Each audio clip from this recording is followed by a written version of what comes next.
propose more than $4 trillion over a decade in new taxes on individuals making more than $400,000 a year and on corporations. President Trump says that that kind of an increase in taxes is going to hurt the economy as it's just coming out of a recession. Well, just take a look at what is the analysis done by Wall Street firms. Points out that my economic plan would create 7 million more jobs than his in 4 years, number one. And number two, it would create an additional $1 trillion in economic growth because it would be about buying American. That we're going to make this federal government spend $600 billion a year on everything from ships to steel to buildings and the like. And under my proposal, we're going to make sure that every penny of that has to be made by a company. But respectfully, sir, I'm talking about taxes, not spending. By the way, I'm going to eliminate a significant number of the tax. I'm going to make the corporate tax 28%. It shouldn't be 21%. You have 91 companies, in the Fortune 500 who don't pay a single penny in tax, making billions of dollars. Why didn't you do it billions before of dollars? You were vice president with Obama? Because you, in fact, passed that. That was your tax proposal. I got it done, and you know what happened? You got it done. Our economy boomed like it's never boomed. The economy is busted. Mr. President, let me pick up on that. You would continue your free market approach, lower taxes, more deregulation, correct? Not lower taxes, American people. But in Obama's, you talk about the economy booming. It turns out that in Obama's final 3 years as president, more jobs were created, 1.5 million more jobs than in the first 3 years of your presidency. They had the slowest recovery since economic recovery since 1929. It was the slowest recovery. Also, they took over something that was down here. All you had to do is turn on the lights and you pick up a lot. But they had the slowest economic recovery since 1929. Let me tell you about the stock market. When the stock market goes up, that means jobs. It also means 401ks. If you got in, if you ever became president with your ideas, you want to terminate my taxes, I'll tell you what, you'll lose half of the companies that have poured in here will leave, and plenty of companies that are already here, they'll leave for other places. They will leave, and you will have a depression, the likes of which you've never seen. Look, we inherited the worst recession short of a depression in American history. I was asked to bring it back. We were able to have an economic recovery that created the jobs you're talking about. We handed him a booming economy. He blew it. It wasn't booming. He blew it. It wasn't booming. It was the weakest recovery since 1929. Is it fair to say he blew it when fact, when there was record low unemployment before COVID? Yeah, but because what he did, even before COVID, manufacturing went in the hole. Excuse me, Chris. Wait. Number two. Chris. Number three. They said it would take. No, you're number two. No. Chris.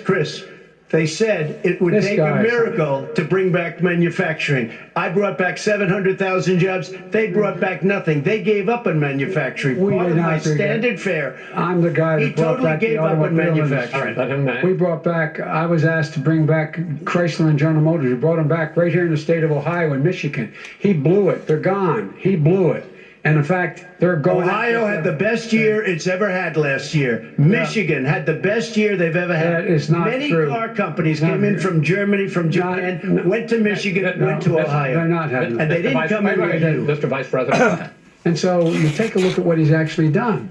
He's done very little. His trade deals are the same way. He talks about these great trade deals. You know, he talks about the art of the deal. China's perfected the art of the steal. We have a higher deficit with China now than we did before. We have the highest trade deficit with Mexico. China ate your lunch. China ate your lunch, Joe. And no wonder your son goes in and he takes out billions of dollars. Takes out billions of dollars to manage. He makes millions of dollars.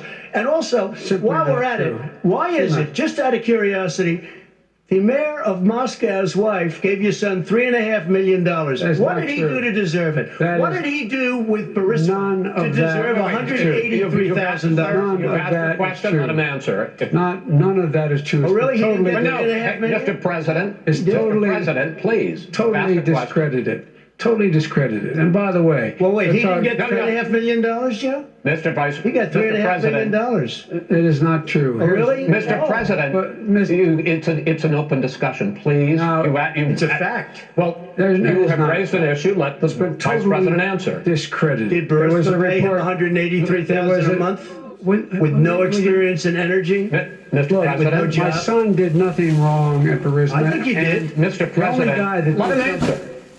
He doesn't want to let me answer because he knows I have the truth. His position has been totally, thoroughly discredited. By who? And you The media? By everybody. Well, by the By the media, media, by our because they refuse to allies, talk by the about it World because they're Bank, embarrassed. by everyone has discredited. Matter of fact, even Mr. the President, people who please stop. testified under oath. So let me under ask you oath, this, Joe. under No, oath. go ahead, Mr. I'm listening to Even the you. people under. He got $3.5 million from testified- Moscow. He testified under oath in his administration, said, I did my job and I did it very well. Oh, I really? did it I'd like to know honorably. who they are. Well, I'll give you the list of the fire people who them. testified. No, go ahead, sir. Sure, you've already fired most of them because they did a good job. Some people don't Well, do a good here's job. the, With you, Go ahead. Wait a minute. You get the final word, Mr. well, it's hard to get any word in with this clown. Excuse me, this. Hey, let me this just person. tell you, No. I'm Mr. President. I'm $3.5 Mr. million, President. Joe. That is simply. Why did not he true. deserve $3.5 million from Moscow? Look, here's the deal. We want to talk about families and ethics. I don't want to do that. I mean, his family we could talk about all night. His family's My already. family, No, let him go. my Let him family already lost wrote a fortune by coming down and helping Go us ahead. with Go ahead, government. sir. And that's Every- such a. and they're right Go here. ahead, Mr. That's President. such Every a great. single one of them lost. This a is not fortune about by my coming and family or his helping us family. with It's government. about your family, They the didn't American put $3.5 people. million He dollars. doesn't. That's not true. It doesn't want to talk about what you need. You, the American people. It's about you. That's what we're talking about. you here. should- All right, that's Not the about end of here. that's the end of the segment. We're moving on. He didn't take them. Vice President, no. Can I be honest? It's a very important Try to be question. honest. No, He stood up. No, He stood up, the answer to and the he question is threatened no. Ukraine. No, sir. With $1 billion, if you That get rid of is the Russians, You know what? absolutely not Stop. true. You're doing it. You're going to Not have true. Gentlemen. I hate to raise my voice, He's but on it seems to tape. be. Why shouldn't I be different than the two of you? So here's the deal. Good point. We have 6 segments. We have ended that segment. We're going to go to the next segment. In that segment, you each are going to have 2 uninterrupted moments. In those 2 uninterrupted minutes, Mr. President, you can say anything you want. I'm going to ask a question about race, but if you want to answer about something else, go ahead. But I think that the country would be better served if we allowed both people to speak with fewer interruptions. I'm appealing to you, sir, to do that. Well, and him too. Well, frankly, you've been doing more interrupting Oh, that's than all he right, has. but he does plenty. Well, less than, sir, less There's than, plenty. No, less than you have. Let's please continue on. The issue of race. Vice President Biden, you say that President Trump's response to the violence in Charlottesville 3 years ago, when he talked about very fine people on both sides, was what directly led you to launch this run for president. Oh, yeah, sure. President Trump, you have often said that you believe you have done more for Black Americans than any president, with the possible exception of Abraham Lincoln. My question for the two of you is, why should voters trust you rather than your opponent to deal with the race issues facing this country over the next 4 years? Vice President Biden, you go first. It's about equity and equality. It's about decency. It's about the Constitution. And we have never walked away from trying to require equity for everyone, equality for the whole of America. But we've never accomplished it. But we've never walked away from it like he has done. It is true. The reason I got in the races with those people, close your eyes. Remember what those people looked like coming out of the fields carrying torches, their veins bulging, just spewing anti-Semitic bile, and accompanied by the Ku Klux Klan. A young woman got killed. And they asked the president what he thought. He said there were very fine people on both sides. No president's ever said anything like that. It is who's Now, who in it, sir. second point I'd make to you is that when Floyd was killed, when Mr. Floyd was killed, there was a peaceful protest in front of the White House. What did he do? He came out of his bunker, had the military use tear gas on them so we could walk across to a church and hold up a Bible. And then what happened after that? The bishop of that very church said that it was a disgrace. The general who was with him said all he ever wants to do is divide people, not unite people at all. This is a president who has used everything as a dog whistle to try to generate racist hatred, racist division. This is a man who, in fact, you talk about helping African Americans. 1 in 1,000 African Americans has been killed because of the coronavirus. And if he doesn't do something quickly, by the end of the year, 1 in 500 will have been killed. 1 in 500 African Americans. This man is a savior of African Americans. This man cares at all. This man's done virtually nothing. Look, the fact is that you have to look at what he talks about. You have to look at what he did. And what he did has been disastrous for the African American community. So, President Trump, you have 2 minutes. Why should Americans trust you over your opponent to deal with he racism? did a crime bill, 1994, where you call them super predators, African Americans, the super predators, and they've never forgotten it. They've never forgotten it, Joe. No, sir, it's his 2 minutes. So you did that, and they call you a super predator, and I'm letting people out of jail now that you have treated the African American population community, you have treated the black community about as bad as anybody in this country. You did the and that's why, if you look at the polls, I'm doing better than any Republican has done in a long time, because they saw what you did. You call them super predators, and you've called them worse than that. Because you look back at your testimony over the years, you've called them a lot worse than that. As far as the church is concerned, and as far as the generals are concerned, we just got the support of 250 military leaders and generals, total support. Law enforcement, almost every law enforcement group in the United States. I have Florida, I have Texas, I have Ohio, I have Portland. The sheriff just came out today and he said, I support President Trump. I don't think you have any law enforcement. You can't even say the word law enforcement, because if you say those words, you're going to lose all of your radical left supporters. And why aren't you saying those words, Joe? Why don't you say the words law enforcement? Because you know what? If they called us in Portland, we would put out that fire in a half an hour, but they won't do it because they're run by radical left Democrats. If you look at Chicago, if you look at any place you want to look, Seattle, they heard we were coming in the following day, and they put up their hands, and we got back Seattle. Minneapolis, we got it back, Joe, because we believe in law and order, but you don't. The top 10 cities and just about the top 40 cities are run by Democrats and in many cases radical left, and they've got you wrapped around their finger, Joe, to a point where you don't want to say anything about law and order. And I'll tell you what, the people of this country want and demand law and order, and you're afraid to even say it. All right. I want to return to the question of race. Vice President Biden, after the grand jury in the Breonna Taylor case decided not to charge any of the police with homicide, you said it raises the question, quote, whether justice could be equally applied in America. Do you believe that there is a separate but unequal system of justice for blacks in this country? Yes, there's systemic injustice in this country, in education and work and in law enforcement and the way in which it's enforced.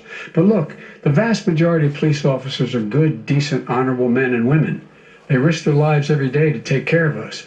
But there are some bad apples. And when they occur, when they find them, they have to be sorted out. They have to be held accountable.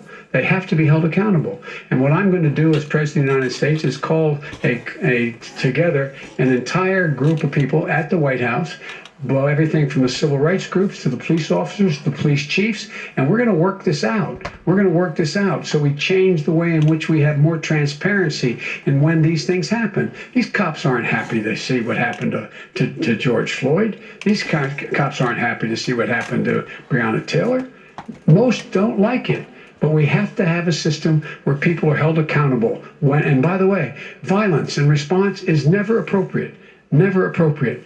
Peaceful protest is. Violence is never appropriate. All right. What is peaceful protest? When they run through the middle of the town and burn down your stores and kill people all over the place? That is not peaceful protest. No, it's not, but you say it is. President Trump, I'd like to continue with the issue of race. I promise we're going to get to the issue of law and order in a moment. This month, your administration directed federal agencies to end racial sensitivity training that addresses white privilege or critical race theory. Why did you decide to do that, to end racial sensitivity? Well, I want to tell you right now, they're going to have a strong mediator, somebody with a dynamic voice, a powerful stimulant, to be able to stand in between these two and to halfway make sense out of doing stuff in an orderly fashion.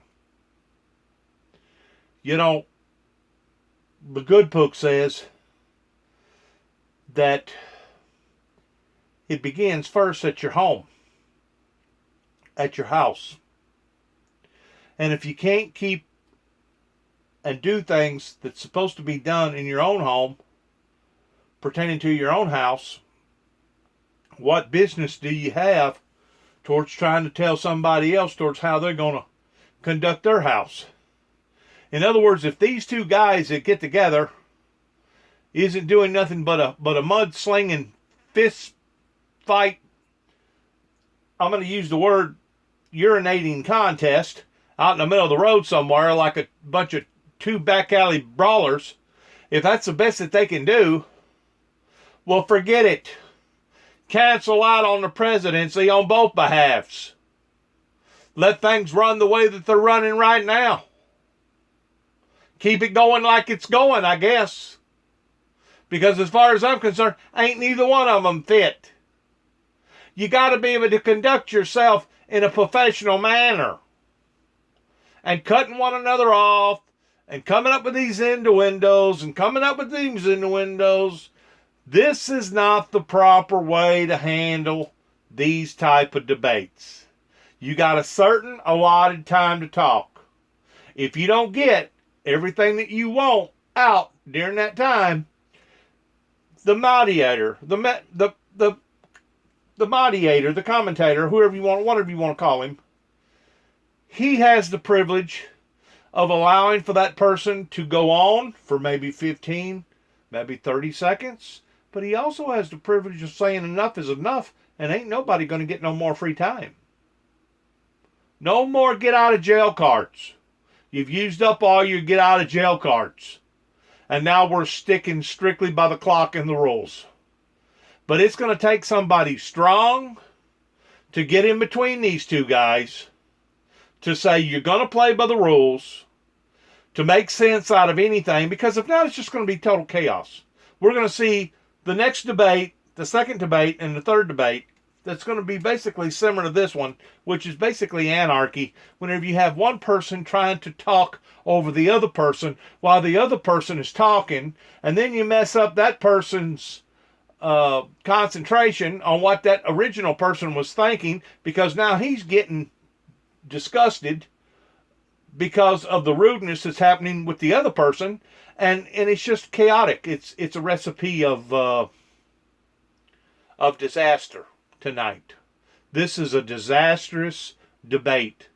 Probably one of the worst disastrous debates that I've ever heard in my entire life, because of the rudeness, the unpoliteness, and they're not coming up with statistics. They're coming up with ideals. They're coming up with they're slinging stuff off of. They're throwing stuff against the wall to see if it sticks. I don't even know that either one of them has any type of ideal towards the seriousness. I think one of them might, but the seriousness of this election coming up. We have just got through taking on an attack that would have been 30 times worse than the terrorist attacks that hit during 9/11. 30 times worse pertaining to this coronavirus. I just got through hearing a thing on TV in Nashville about all the restaurants that's suffering and how many of them are probably going to have to wind up shutting down on account of this because they just don't have the volume. It has put them in the red too bad.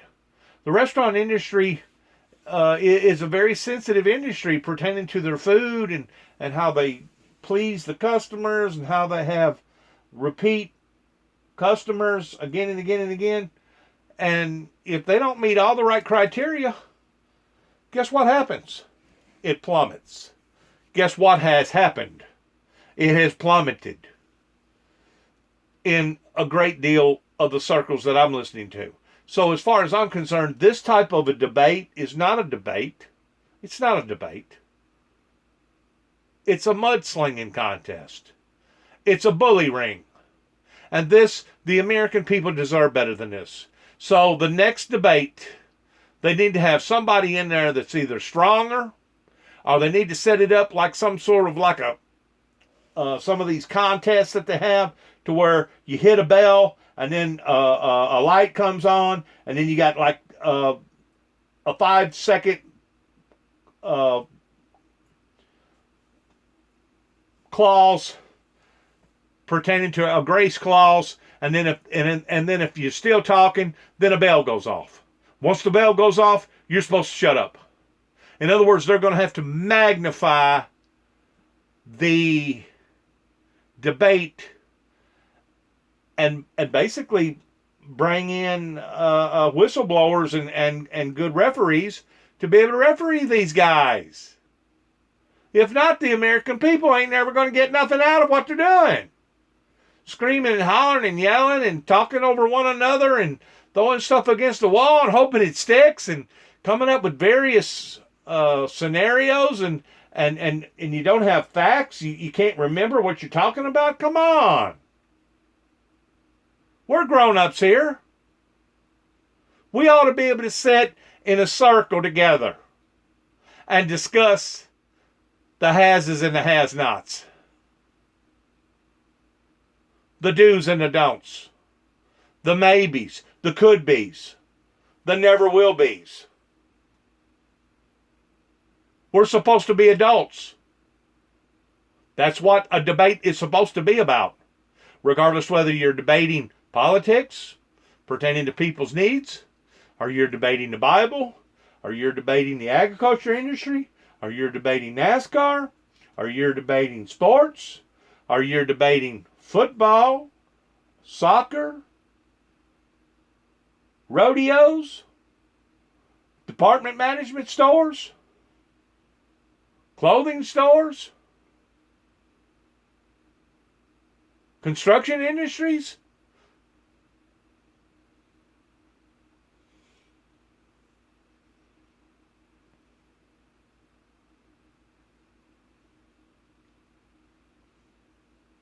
Yes, sir. I ended it because it's racist. I ended it because a lot of people were complaining that they were asked to do things that were absolutely insane, that it was a radical revolution that was taking place in our military, in our schools, all over the place, and you know it, and so does everybody what else. Is radical, and he would know. What is radical totally about racial sensitivity training? If you were a certain person, you had no status in life. It was sort of a reversal. And if you look at the people, we were paying people hundreds of thousands of dollars to teach very bad ideas and frankly very sick ideas. And really, they were teaching people to hate our country. And I'm not going to do that. I'm not going to allow that to happen. We have to go back to the core values of this country. They were teaching people that our country is a horrible place, it's a racist place, and they were teaching people to hate our country. And I'm not going to allow that to happen. Vice President Biden? Nobody's doing that. He's the racist. You just don't know. Here's the deal. I know a lot more about You this. don't than know. he does. Let him finish it. The fact is that there is racial insensitivity. People have to be made aware of what other people feel like, what insults them, what is demeaning to them. It's important that people know they don't want to. Many people don't want to hurt other people's feelings, but it makes a big difference. It makes a gigantic difference in the way a child is able to grow up and have a sense of self-esteem. It's a little bit like how this guy and his friends look down on so many people. They look down their nose on people like Irish Catholics like me and grew up in Scranton. They look down on people who don't have money. They look down on people who are of a different faith. They look down on people who are a different color. In fact, we're all Americans. The only way we're going to bring this country together is bring everybody together. There's nothing we cannot do if we do it together. We can take this on and we can defeat racism Vice in America. President, President Trump, sir. During the Obama-Biden administration, there was tremendous division. There was hatred. You look at Ferguson, you go to very many places. Look at Oakland. Look what happened in Oakland. Look what happened in Baltimore. Look what happened. Frankly, it was more violent than what I'm even seeing now. Oh, my but Lord. the reason This is that ridiculous. the Democrats that run these Absolutely cities ridiculous. don't want to talk like you about law and order. Violent and you crime, still haven't mentioned. violent Are you in crime. favor of law and order? I'm in favor of law. You follow. Are you in it, and a favor little bit of law and order? Go Yes, ahead, I'm say in it. favor. You asked a question, let him finish. Law and order. Loses Law and order. Let him answer. Law and order with justice, where people get treated fairly. Okay. And the fact of the matter is, violent crime went down 17%, 15% in our administration. All right. It's gone up on his watch. Went down much more He than had. ours. All right, He we're now, is you're, president of Mr. the President, you're going United to, States of America. Mr. President, every you're- record in the Mr. book. President, you're going to be very happy because we're now going to talk about law and Places order. we had trouble were Democratic-run cities. That's exactly my question. Democratic. There has been a dramatic increase in homicides in America this summer particularly, and you often blame that on Democratic mayors and Democratic governors, but in fact there have been equivalent spikes in Republican-led cities like Tulsa and Fort Worth. So the question is this really a party issue? I think it's a party issue. You can bring in a couple of examples, but if you look at Chicago, what's going on in Chicago, where 53 people were shot and 8 died shot.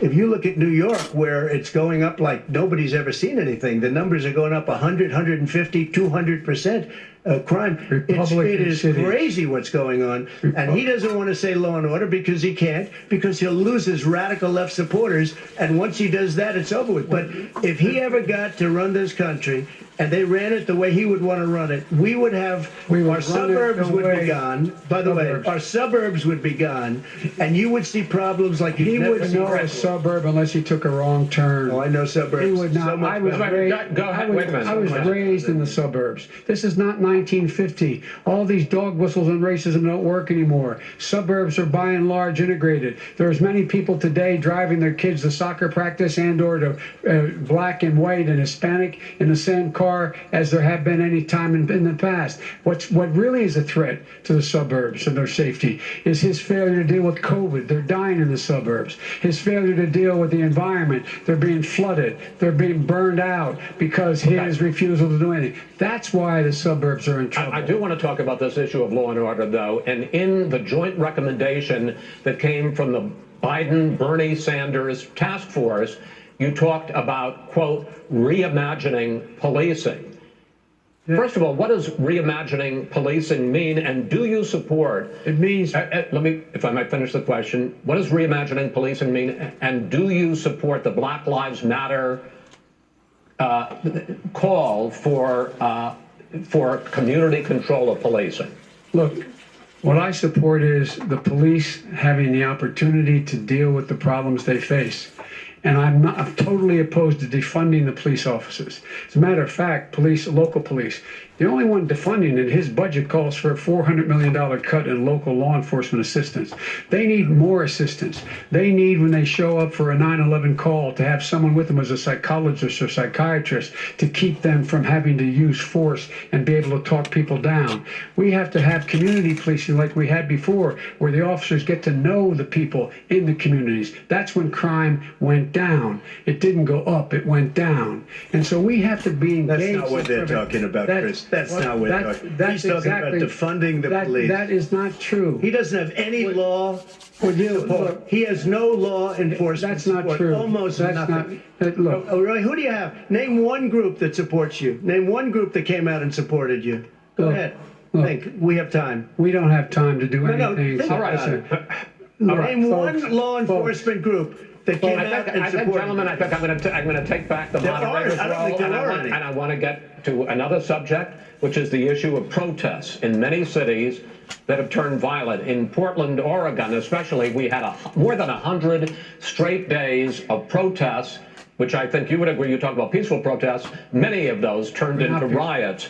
Mr. Vice President, you say that people who commit crimes should be held accountable. The question I have, though, is, as the Democratic nominee, and earlier tonight you said that you are the Democratic Party right now, have you ever called the Democratic mayor of Portland or the Democratic governor of Oregon and said, hey, you got to stop this, bring in the National Guard, do whatever it takes, but you'd stop the days and months of violence in Portland? I don't hold public office now.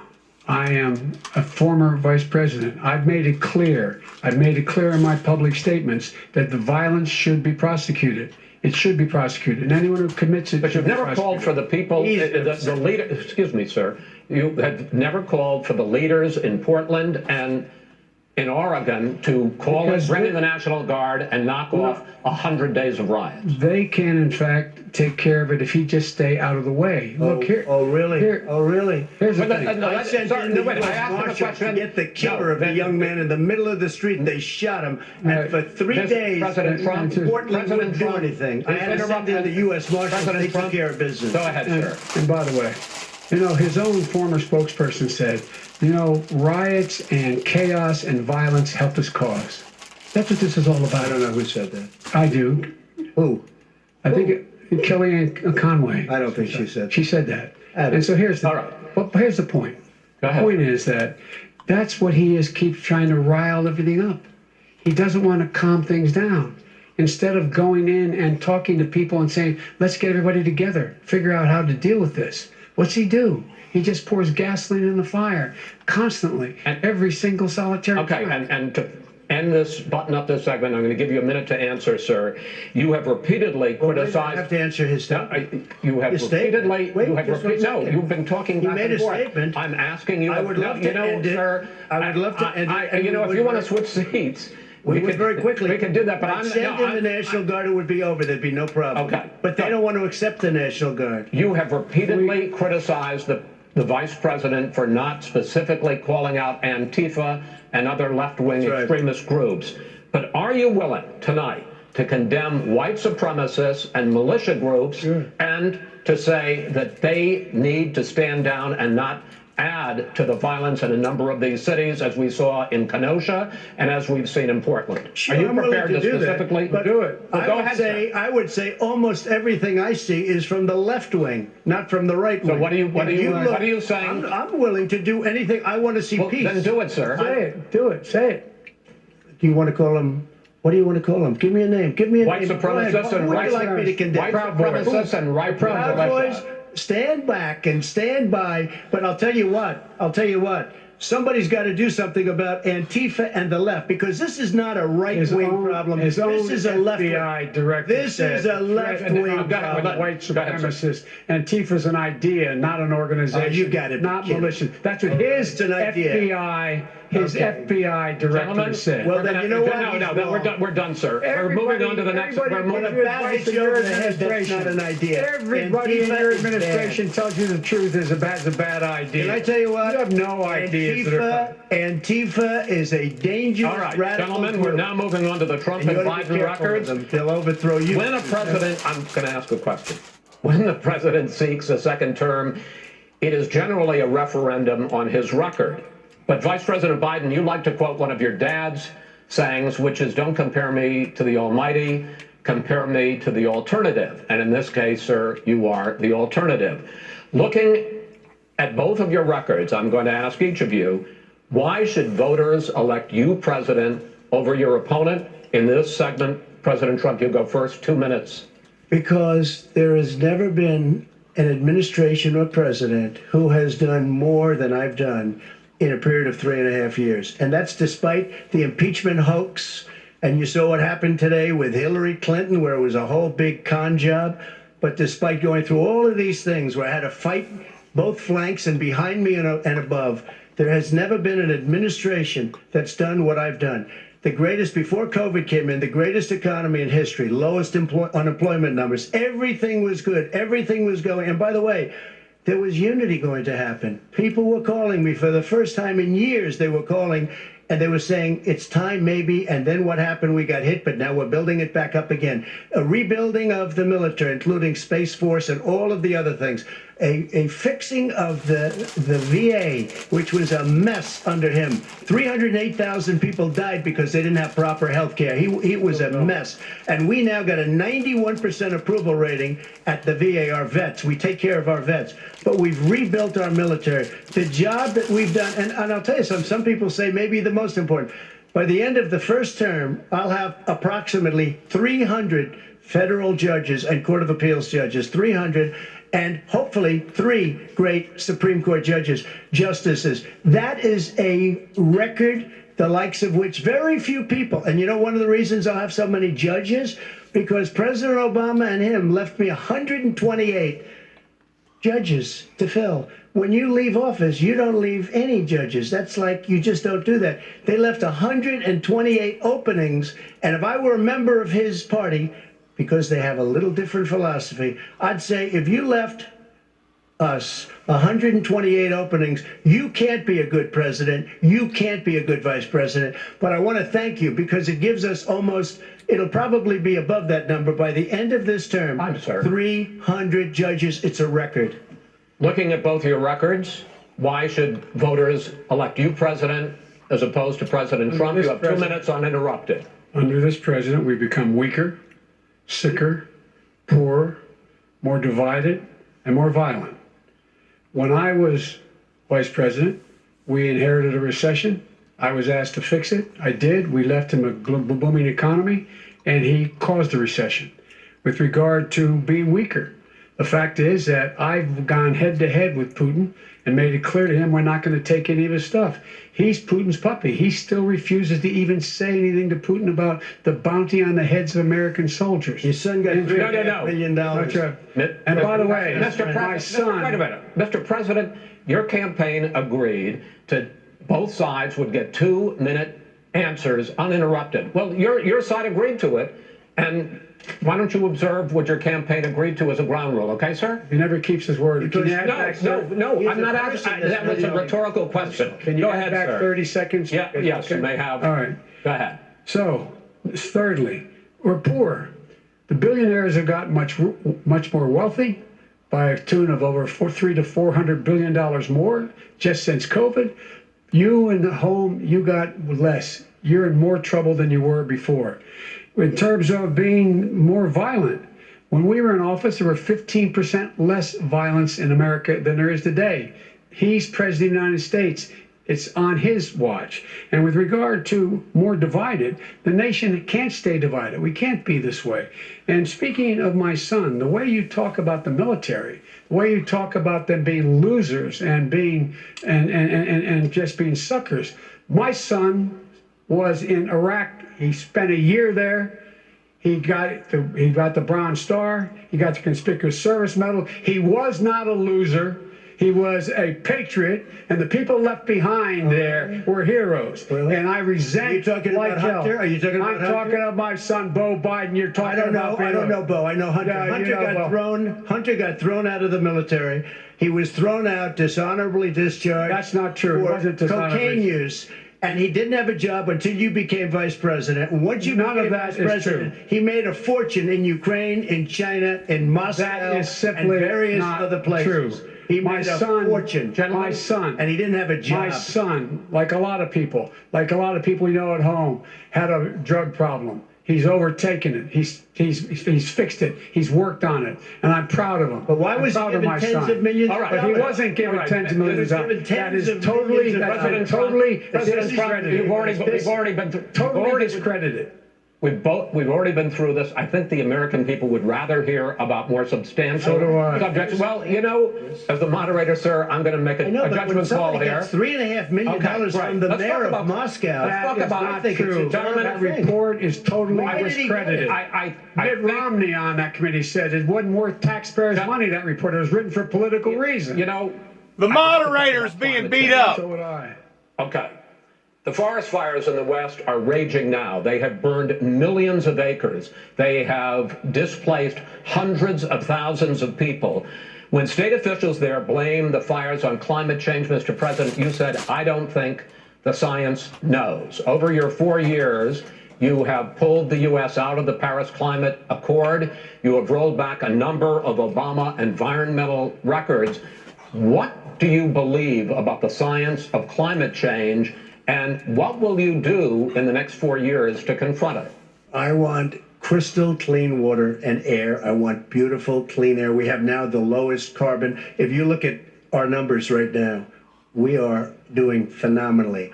But I haven't destroyed our businesses. Our businesses aren't put out of commission. If you look at the Paris Accord, it was a disaster from our standpoint. And people are actually very happy about what's going on because our businesses are doing well. As far as the fires are concerned, you need forest management in addition to everything else.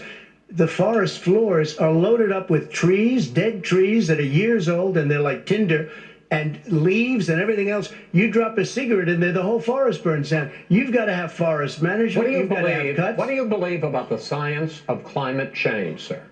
I believe that we have to do everything we can to have immaculate air, immaculate water, and do whatever else we can that's good. You know, we're planting 1 billion trees, the Billion Tree Project, and it's very Do you exciting. believe for a lot of people. that human pollution, greenhouse gas emissions contributes to the global warming of the I think planet? a lot of things do, but I think to an extent, yes. I think to an extent, yes. But I also think we have to do better management of our forests. Every year, I get the call, California's burning. California's burning. If that was cleaned, if you had forest management, good forest management, you wouldn't be getting those calls. You know, in Europe, they have forest cities. They're called forest cities. They maintain their forests. They manage their forests. I was with the head of a major country. It's a forest city. He said, sir, we have trees that are far more, they ignite much easier than California. There shouldn't be that problem. I spoke with the governor about it. I'm getting along very well with the governor. But I said, you know, at some point, you can't every year have hundreds of thousands of acres of land just burned to the ground. But, sir, that's burning down because of a lack of But, management. sir, if you believe in the science of climate change, why have you rolled back the Obama Clean Power Plan, which limited carbon emissions in power plants? Why have you relaxed? Because it was driving energy prices through the sky. Why have you relaxed fuel economy standards that are going to create more pollution from cars Well, and not trucks? really, because what's happening is the car is much less expensive and it's a much safer car, and you're talking about a tiny difference. And then what would happen, because of the cost of the car, you would have at least double and triple the number of cars purchased. We have the old slugs out there that are 10, 12 years old. If you did that, the car would be safer. It would be much cheaper by But in the case of $3,500. California, they've simply No, but you ignored would take a lot of cars off the market because people would be able to afford a car. Now, and by the way, we're going to see how that turns out. But a lot of people agree with me, many people.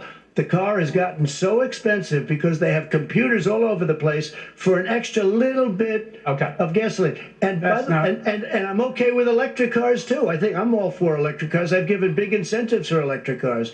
But what they've done in California is just crazy. Vice President Biden, I'd like you to respond to the president's climate change record, but I also want to ask you about a concern. You proposed $2 trillion in green jobs. You talk about new limits, not abolishing, but new limits on fracking, ending the use of fossil fuels to generate electricity by 2035, and zero net emission of greenhouse gases by 2050. The president says a lot of these things would tank the economy and cost millions of jobs. He's absolutely wrong, number one. Number two, if in fact, during our administration, the Recovery Act, I was in charge, able to bring down the cost of renewable energy to cheaper than or as cheap as coal and gas and oil. Nobody's going to build another coal-fired plant in America. No one's going to build another oil-fired plant in America. They're going to move to renewable energy, number one.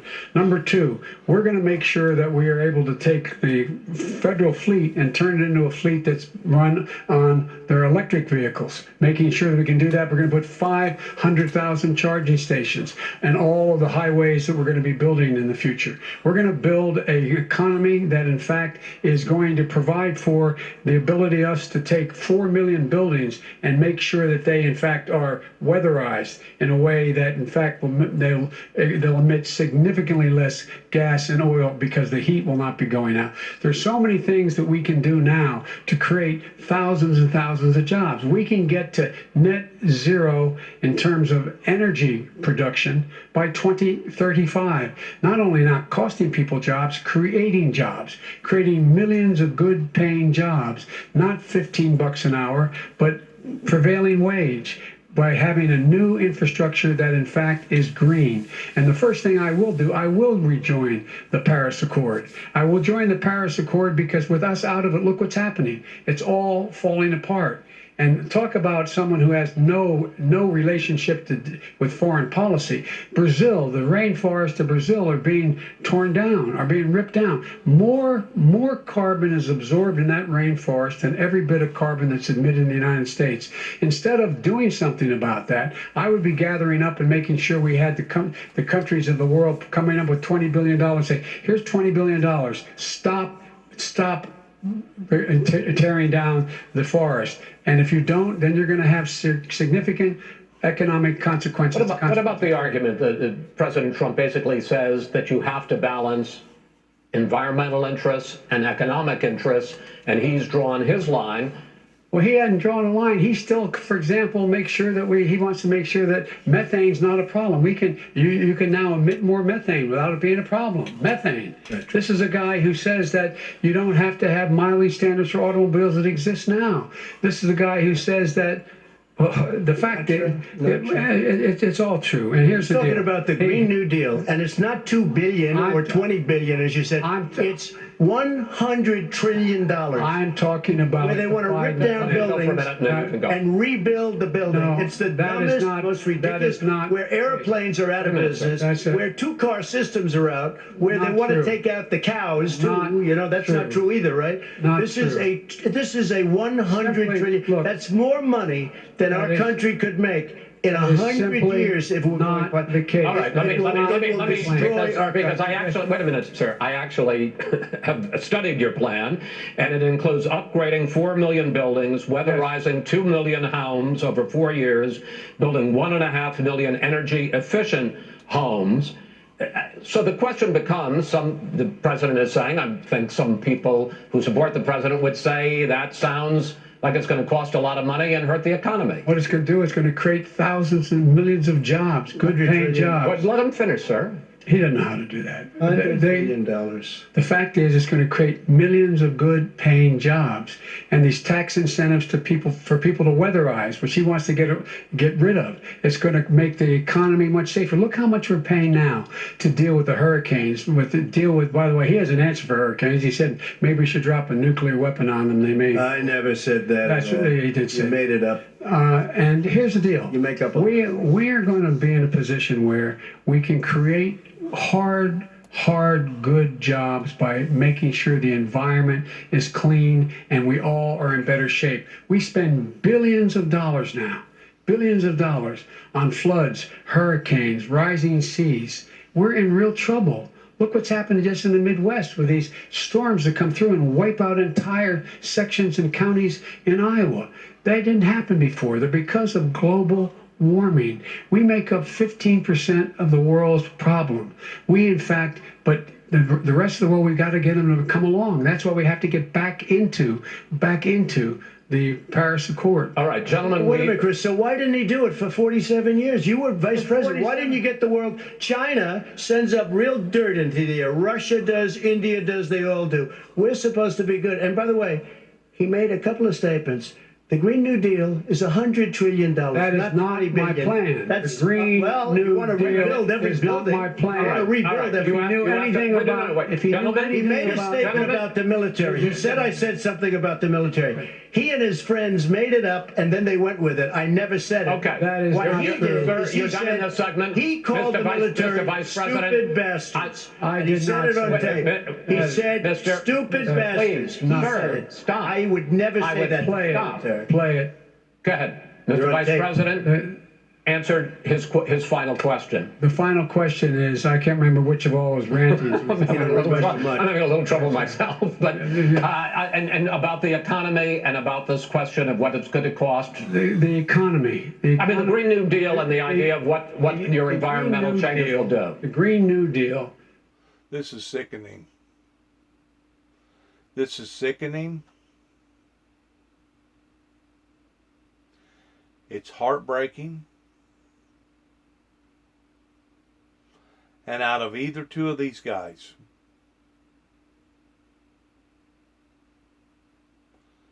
we're in trouble. we're in big, big, big trouble.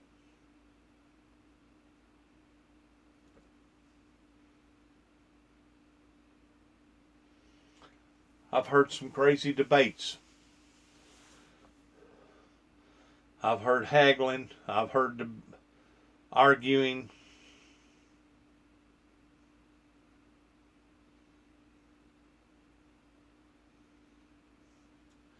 Father, eternal God, if there's ever been a time that we needed you and your guidance and your accord towards giving us the right vision to take into the future, it is now.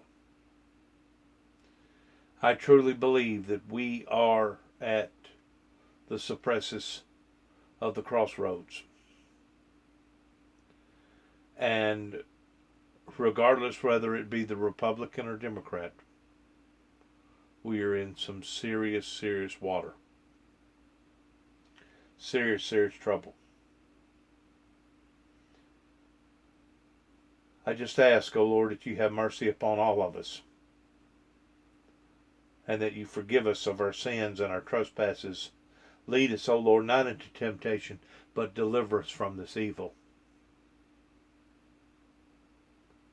For thine is the kingdom and the glory forevermore.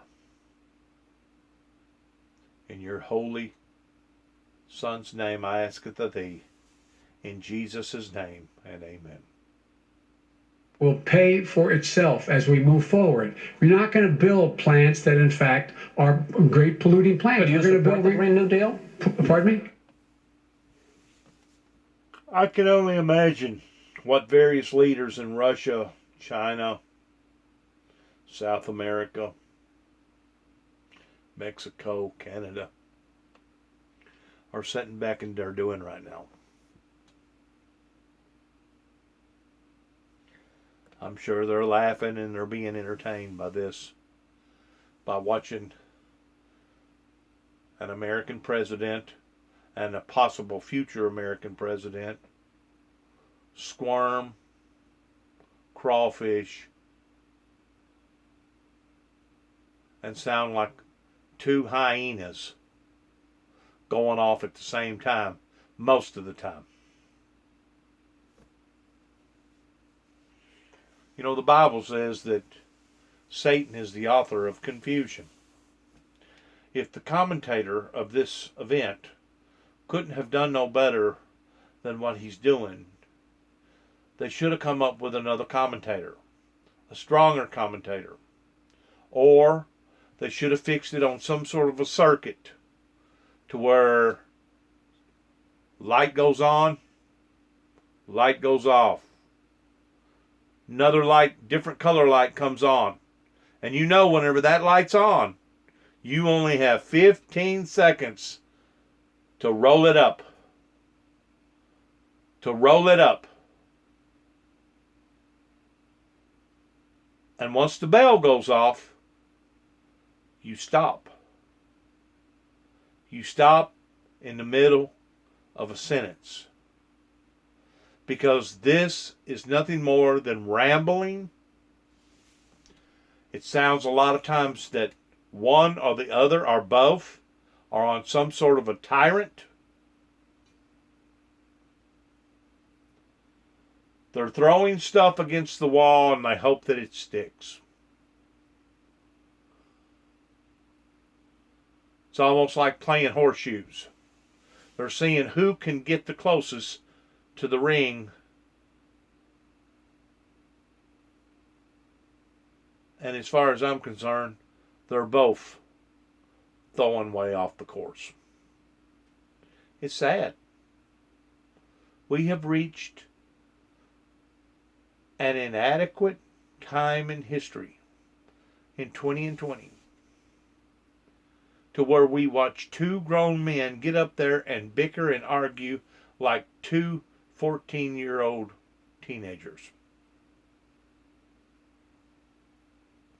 If things cannot be conducted any better on the second and third debate, I don't even want to watch the debates.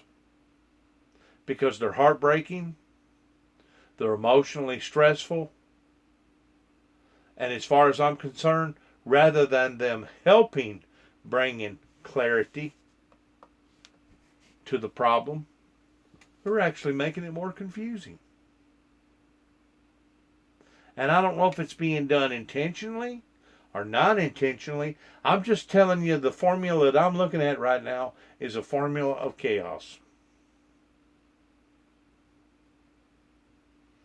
And it really is distracting because you can't really tell who's on point, who's sincere, who's saying it and doing it just for showmanship, or rather not the one that is passionate and sincere is being drowned out by the other one to the point that you can't make a determination that the one that was sincere is in fact sincere. It's chaotic. It's distasteful in what I'm seeing. And I hate to say it, but it's a disappointment. This presidential debate in 2020 is probably one of the most disappointing presidential debates that I've ever heard. And I've heard some good ones. I've heard some good ones going all the way back to the Nixon and the Ford era. Back whenever I could remember some of those debates on TV.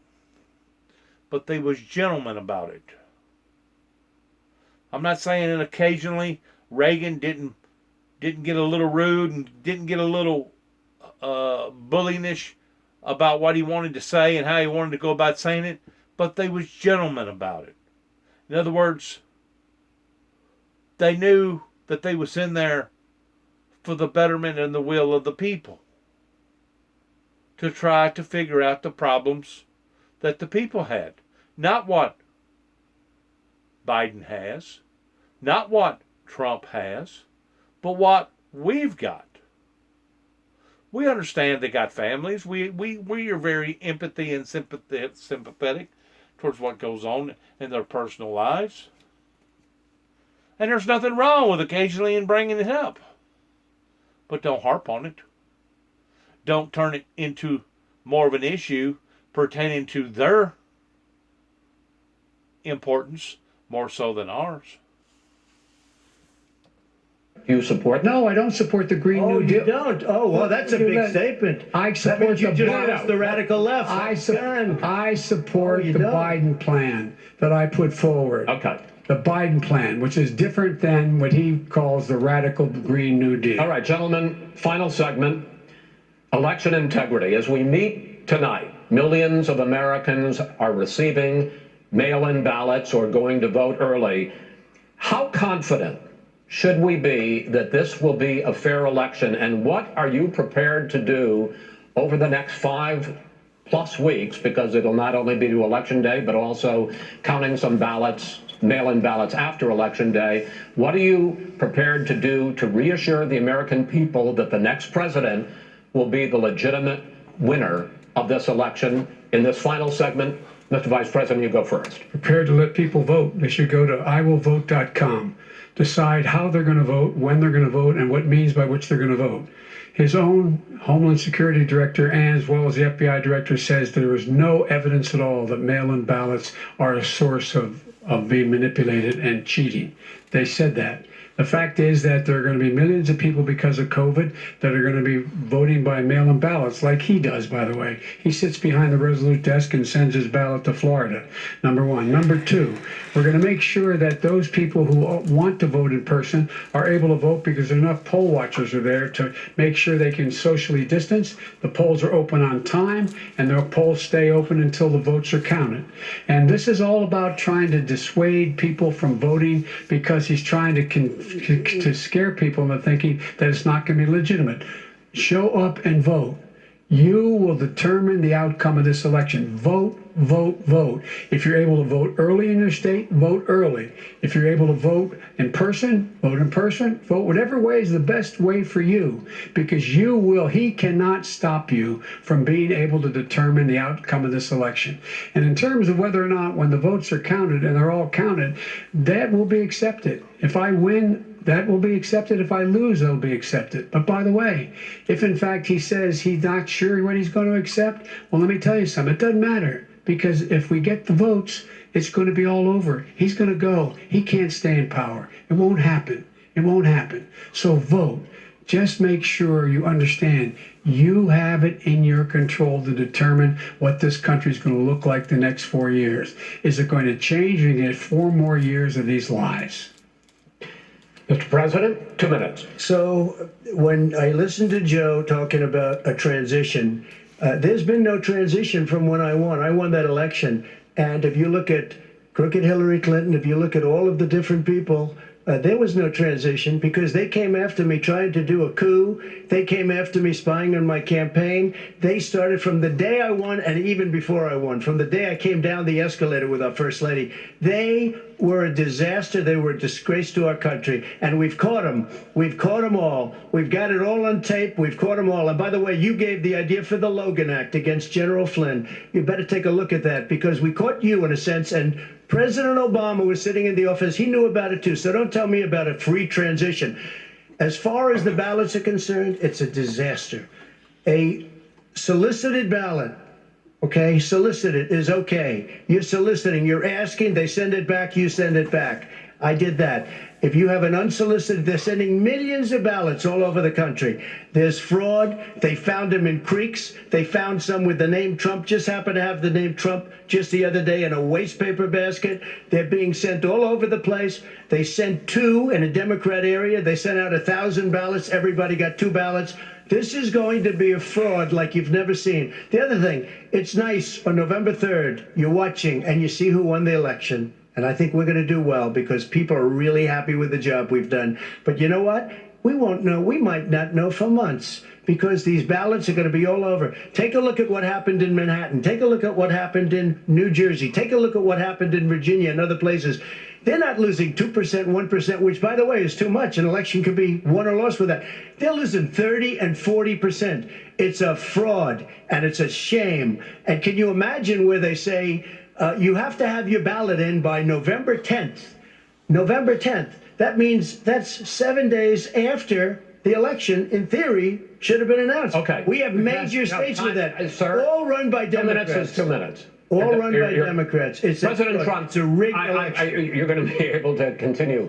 You have been charging for months that mail-in balloting is going to be a disaster. You say it's rigged, that it's going to lead to fraud. But in 2018, in the last midterm election, 31 million people voted mail-in voting. That was a quarter, more than a quarter of all the voters that year cast their ballots by mail. Now that millions of mail-in ballots have gone out, what are you going to do about it? And are you counting on the Supreme Court, including a Justice Barrett, to settle any dispute? Yeah, I think I'm counting on them to look at the ballots, definitely. I hope we don't need them in terms of the election itself. But for the ballots, I think so. Because what's happening is incredible. I read today, where at least 1% of the ballots for 2016 were invalidated. They take them, we don't like them, we don't like them. But what are you going to do about it? If there are millions of ballots going out right now, what you do is you go and vote. You do a solicited ballot, and that's okay, or you go and vote. I'm asking you about the fact that millions of people... You go and vote. You go and vote, like they used to in the old... Millions of people... You either do, Chris, a solicited ballot, where you're sending it in, they're sending it back, and you're sending... They have mailmen with lots of it. Did you see what's going on? Take a look at West Virginia, mailmen selling the ballots. They're being sold. They're being dumped in rivers. This is a horrible thing for our country. This is not going to end well. This is not going to end well. 5 states had mail-in ballots for the last decade or more. 5, including 2 Republican states. And you don't have to solicit the ballot. It's sent to you. It's sent to your home. What they're saying is that it has to be a postmark by by election day. If it doesn't get in till the 7th, 8th, 9th, it still should be counted. He's just afraid of counting the votes because You're of the wrong. outcome. You're wrong. No, I want to continue with you on I this, love that. Vice President Biden. Chris, he's so wrong when he makes a statement no, like that. excuse me, Vice President Biden, the biggest problem, in fact, over the years with mail-in voting has not been fraud historically. It has been that sizable numbers, sometimes hundreds of thousands of ballots are thrown out because they have not been properly filled out, or there is some other irregularity, or they missed the deadline. So the question I have is, are you concerned that the Supreme Court with a Justice Barrett will settle any dispute? I'm concerned that any court would settle this because here's the deal. When you get a ballot and you fill it out, you're supposed to have an affidavit. If you didn't know, you have someone say that this is me. You should be able to, if in fact you can verify that's you before the ballot is thrown out, that's sufficient to be able to count the ballot because someone made a mistake and not dotting the correct I. Who they voted for, testify, say who they voted for, say it's you. That is totally legitimate. All right. Excuse me, No. when you have 80 million ballots, I have a final sending question. and swamping the system, you know it can't be done. You know it can't, and already All right. it's been So now, fraud, mail deception, service delivers gentlemen, in the 185 final million question pieces of mail a day. in 8 ballots. states, we can keep talking. In 8 it's a states, disgrace. election workers are prohibited, currently by law, 8 states, from even beginning to process ballots, even take them out of the envelopes and flatten them until election day. That means that it's likely, because there's going to be a huge increase in mail-in balloting, that we are not going to know on election night who the winner is, that it could be days, it could be weeks, could be months, until we find out who the new president is. So first for you, sir, finally for the vice president, I hope neither of you will interrupt the other. Will you urge your supporters to stay calm during this extended period, not to engage in any civil unrest? And will you pledge tonight that you will not declare victory until the election has been independently certified? President Trump, you go first. I'm urging my supporters to go into the polls and watch very carefully, because that's what has to happen. I am urging them to do it. As you know, today there was a big problem. In Philadelphia, they went in to watch. They're called poll watchers, a very safe, very nice thing. They were thrown out. They weren't allowed to watch. You know why? Because bad things happen in Philadelphia, bad things. And I am urging my people. I hope it's going to be a fair election. If it's a fair election, I am 100% on board. But if I see tens of thousands of ballots being manipulated, I can't go along with that. And I'll tell you what, from a common sense, does that mean I'll tell you what it means. It means you have a fraudulent election. You're sending out 80 million ballots. They're not equipped to. These people aren't equipped to handle it. Number one. Number two, they cheat. They cheat. Hey, they found ballots in a waste paper basket 3 days ago, and they all had the name military ballots. They were military. They all had the name Trump on them. Vice President you think Biden, that's good? Vice President Biden, final question for you. Will you urge your supporters to stay calm while the vote is counted, and will you pledge not to declare victory until the election is independently certified? Yes, and here's the deal. We count the ballots, as you pointed out. Some of these ballots in some states can't even be opened until election day. And if there's thousands of ballots, it's going to take time to do it. And by the way, our military, they've been voting by ballots since at the end of the Civil War in effect. And that's what's going to happen. Why is it for them somehow not fraudulent? It's the same process. It's honest. No one has established at all that there is fraud related to mail-in ballots, that somehow it's a fraudulent process. It's already been established. Take a look at Carolyn Maloney's race. I asked you had an opportunity to respond. Look at Carolyn Maloney. Go ahead. They have no idea what happened. Vice President Biden, go ahead. He has no idea what he's talking about. Here's the deal. The fact is, I will accept it, and he will too. You know why? Because once the winner is declared, after all the ballots are counted, all the votes are counted, that'll be the end of it. That'll be the end of it. And if it's me, in fact, fine. If it's not me, I'll support the outcome. And I'll be a president not just for the Democrats. I'll be a president for Democrats and Republicans. And this guy, I want to see an honest ballot count. Gentlemen, you say that's the end of it? This is the end of this debate? Honest ballot count. We're going to leave it there. To be continued as in more debates as we go on. President Trump, Vice President Biden, it's been an interesting hour and a half. I want to thank you both for participating in the first of 3 debates that you have agreed to engage in. We want to thank Case Western Reserve University and the Cleveland Clinic for hosting this event. The next debate, sponsored by the Commission on Presidential Debates, will be 1 week from tomorrow, October 7th, at the University of Utah in Salt Lake City. The 2 vice presidential nominees, Vice President Mike Pence and Senator Kamala Harris, will debate at 9 p.m. Eastern that night. We hope you watch. Until then, thank you and good night. And good luck to all of us. Thank you. Okay, that went well. Man, oh man, I have watched and covered presidential debates dating back as a college kid, watching the 1976 presidential debate between Gerald Ford and Jimmy Carter.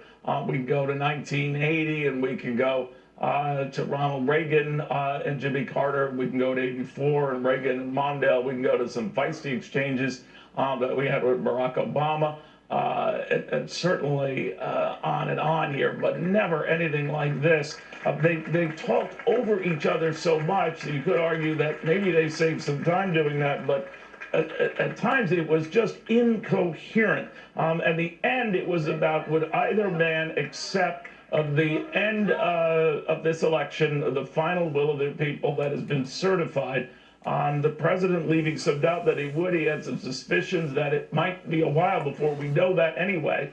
Joe Biden said he would, but he was tentative in response by saying that he would honor it, but as president, he would be president of all the people. So he was assuming, of course, that he will win. One of the other issues that came up, and this was one that was just constantly dogging our Chris Wallace as moderator, is that neither of these guys would shut up.